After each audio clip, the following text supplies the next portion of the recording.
Welcome to Lakshna's World. எல்லாரும் எப்படி இருக்கீங்க? எல்லாரும் நல்லா இருக்கீங்கன்னு நினைக்கிறேன்.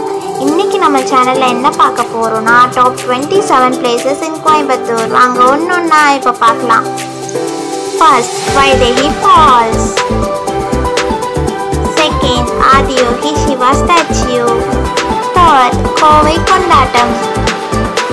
Fourth, Maduramalai Temple. Vellingiri Hill Temple. Monkey Falls. VOC Park and Zoo. Nilgiri Biosphere Nature Park. Kodiveri Dam. 11th, Perur Temple.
இந்த video பிடிச்சிருந்தா லைக் பண்ணுங்க, ஷேர் பண்ணுங்க, கமெண்ட் பண்ணுங்க, சப்ஸ்கிரைப் பண்ணுங்க, பக்கத்தில் இருக்கிற பெல் பட்டனை கிளிக் பண்ணுங்க. அப்போ உங்களுக்கு எல்லா நோட்டிஃபிகேஷன்ஸும் வரும்.